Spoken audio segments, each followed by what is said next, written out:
takbiratul rukun, Pak. Rukun, ngangkat tangan. Tapi kemana? Allahu Akbar sini, atau Allahu Akbar, atau Allahu Akbar, kemana letaknya? Ini ikhtilaf dalam masalah usul. Furu' yang terjadi dalam masalah usul.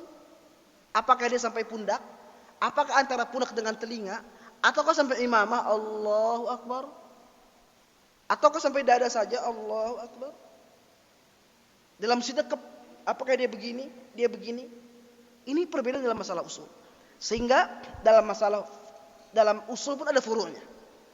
Jadi di dalam perkara ini para hadirin jamaah rahimakumullah, saya hatam di dalam membaca dengan Syekh Al-Ustaz Profesor Dr. Mustafa As-Sawahili, ulama dari Mesir, profesor dalam bidang bahasa. Saya pernah ngaji dengan beliau, menghatamkan Diwan Asy-Syafi'i. Diwan Asy-Syafi'i. Meskipun sekarang ulama masih berbeda pendapat apakah itu diwannya memang yang Syafi'i tulis, ataukah itu ditulis ulang oleh muridnya Al-Imam Ar-Rabi'. Keluar daripada itu, Ad-Diwanu Syafi'i adalah syair Imam Syafi'i, adalah itu betul pernyataannya Syafi'i. Di mana di antara pernyataannya Syafi'i dalam diwannya ada menyebutkan tentang Ar-Rafidhah, kemudian Al-Haruriyah, Mu'tazilah, kemudian juga ada beliau sebutkan Al-Khawarij. Tapi pernyataannya Al-Imam Asy-Syafi'i tidak sampai mengkafirkan mereka atau Mu'tazilah. Padahal ini masalah usul, Pak. Tapi Syafi'i tidak mengkafirkan Mu'tazilah. Sebagaimana diterangkan, dibayankan oleh Syekh Mustafa As-Sawahili. Yang kedua, kehati-hatiannya ulama, kehati-hatiannya Syafi'i. Karena ini masalah tidak bersifat kebenaran mutlak. Namanya ilmu mantik, menggunakan akal. Mungkin dia betul atau mungkin dia tidak betul. Tapi tidak sampai mengkafirkan. Al-Imam Asy-Syafi'i sakatu anhu. Tapi Al-Imam Asy-Syafi'i menyebutkan dengan menggunakan syairnya yang begitu keras. Menyatakan kelompok-kelompok Mu'tazilah dan Khawarij dengan al-kilab. Al-kilab itu jamak dari al-kalb, artinya anjing, mohon maaf. Jadi ini menjadi pernyataan bahwasanya ulama Syafi'i itu benci dengan pendapat ini. Tidak setuju dengan pendapat Mu'tazilah yang mencoba mentajsimkan Allah. Allah punya mata, Allah punya tangan, Allah bisa duduk, Allah bisa berdiri, Allah bisa tidur. Tapi tidak sampai mengkafirkan. Al-Imam Asy-Syafi'i yang sudah tinggi ilmunya saja tidak sampai seperti itu, apalagi saya. Oh, dibilang tadi kata Pak Haji tadi, kajian oleh doktor, tulisan kertas aja itu, Pak. Padahal ilmunya nggak ada, nggak bisa apa-apa padahal. Masa pengen mengkafirkan? Dan dia juga belum sempurna dalam memahami. Jadi para hadirin jamaah rahimakumullah, jadi firqah tadi, sekarang kita mengenal dalam ulama ini ada ulama ta'wil. Ta'wil terbagi menjadi dua. Ada ta'wilul mujmal yang itu dibawa oleh kelompoknya Al-Imam Ibnu Taimiyah dengan muridnya Al-Imam Ibnul Qayyim Al-Jauziyah. Oh, udah kan tafwid, Ustaz. Tafwid, ta'wil, tasbit. Itu kan hanya istilah-istilah yang disebutkan oleh ulama-ulama akidah. Tidak ada pernyataan Nabi seperti itu. Itu istilah saja. Meskipun Al-Imam Ibnu Taimiyah mengatakan yufawwidul amru ilallah, ulama-ulama Asy'ariyah mengatakan itu juga bagian daripada ta'wil, tapi ta'wilul mujmal. Sedangkan Al-Imam Asy'ariyah menggunakan ta'wilut tafsil. Ditawilkan dan mencoba ditafsilkan. Bukan cuma menyandarkan perkara itu kepada Allah. Allah punya mata. Iya sudah, matanya Allah punya mata sudah. Cuman seperti apa matanya Allah dikembalikan kepada Allah. Laisa kamitslihi syai'un wa huwas samiul basir. Maka ketika ada pernyataan ini pribadi saya Pak, mohon maaf.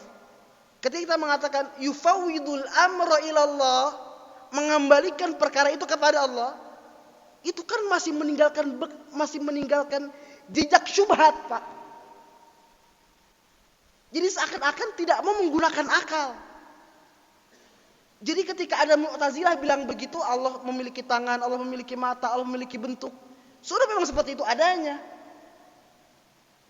Jadi mencoba untuk menyumbat akal dengan perkara itu. Sedang kita bisa memahami secara akal tadi. Oh, tangan bukan tangan maksudnya. Meskipun Asy'ariyah mengatakan tidak mengingkari adanya tangan. Cuman dinyatakan oleh Imam Al-Ghazali, abirun nasa ala qadra uqulihim. Berbicara dengan orang dengan kemampuan penalaran mereka. Jadi selama dia masih berdampingan dengan indikator-indikator bahasa. Oh, al-yad bima'na al-qudrah, kekuasaan. Man ra'a minkum munkaran falyughayyirhu biyadihi. Barang siapa yang mengingkari maka cegah dengan tangannya. Apa dengan tangan begini secara langsung? Apakah yaqtasiru 'ala al-yadi hakadha? Oh, ada orang pengen ngeganja tuh. Jangan. Ente bilang jangan sekarang, dia pergi ke Danau Cipondo, kita di masjid, ada yang ganja lagi tuh. Tapi ada kalanya al-yad itu falyughayyirhu biyadi, mencoba untuk dilakukan dengan kekuasaan. Bahwasanya Utsman bin Affan pernah menyatakan bahwasanya innallaha yanza'u bis-sultan ma la yanza'u bil Qur'an. Allah Subhanahu wa taala mengangkat dengan kekuasaan, bukan hanya sekedar dengan Al-Qur'an. Ada orang zina, ada orang minuman khamar. Coba sini, saya baca Al-Qur'an. Sampai khatam 30 kali, dia balik lagi, dia berzina lagi. Tapi mesti ada efek jerak tadi. Maka ada indikator yang berdampingan para hadirin. Maka boleh. Maka Asy'ari mengatakan ta'wil, tafsir. Wa ma kana rabbuka nasiya. Tuhanmu tidak akan pernah lupa. Apakah kita mengatakan bahwasanya lupa bagian daripada sifat Allah? Maka itu bukan bagian daripada sifat Allah. Meskipun kita mengatakan itu sebagai berapa banyak ayat, ada 2 ayat yang mengatakan wa ma kana rabbuka nasiya. Dalam surah Al-Anfal, nasullaha fanasiyahum. Mereka lupa kepada Allah dan akhirnya Allah juga lupa dengan mereka. Apakah maknanya Allah lupa? Maka kita masuk di dalam satu bab namanya sifatul kamal. Maka sifatul kamal itu nisyan tidak dinyatakan sebagai lupa sebagaimana permohonan kita lupa, tapi sebagaimana tark adalah meninggalkan, sebagaimana mereka meninggalkan Allah dan Allah pun akan meninggalkan mereka. Wa ma kana rabbuka nasiya innallaha la yudhi'u ajral muhsinin. Maksudnya nasiya, Allah tidak akan pernah lupa atau Allah tidak akan pernah mensia-siakan sekecil apapun amalan yang kalian lakukan. Jadi baik itu tafwid, baik itu tafwid yang tadi yang dikatakan oleh Ibnu Taimiyah dengan Ibnu Qayyim, atau kita kenal juga dengan ta'wil mujmal atau ta'wil al-Imam Abil Hasan al-Asy'ari.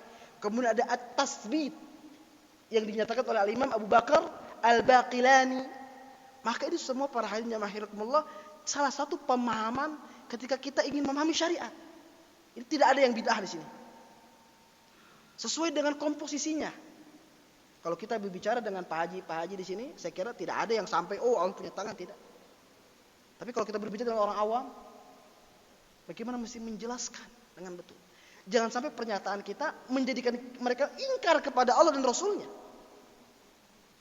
Jadi pertanyaan Bapak, bagaimana seperti kita memahami firqatun najiyah? Firqatun najiyah dalam hadis yang lain adalah as-sawadul a'zam.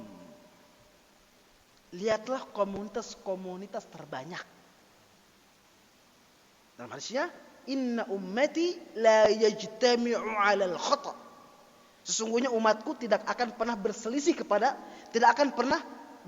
terhadap kebenaran. Inna ummati la yajtami'u 'alal khata'. Umatku tidak akan pernah bersepakat terhadap sebuah pelanggaran. Jadi ambil as-sawadul azam. Jadi kalau di sini kita sekarang ada MUI misalnya, insyaallah MUI akan mewakili pendapat-pendapat di antara pemahaman firqah itu. Saya di MUI Kota Tangerang, saya masuk dalam komisi fatwa. Meskipun kita tahu Ustaz itu adalah NU, tapi beliau menerima juga sebagai bagian daripada diskusi. Bagian daripada diskusi silahkan. Jadi para hadirin yang rahmatullah seperti itu Pak. Jadi ambil sekarang Muhammadiyah insyaallah. Silakan yang berafiliasi kepada Muhammadiyah insyaallah. Berafiliasi kepada NU, itu bagian daripada Ahlussunnah wal Jamaah. Berafiliasi kepada teman-teman sekarang yang ada di misalnya yang ikut dalam partai misalnya, kita kenal dengan kelompok-kelompok tarbiyah misalnya. Silakan. Inilah syakal gitu. Tidak jadi masalah. Jadi begitu Pak Haji. Wallahu a'lam bishawab.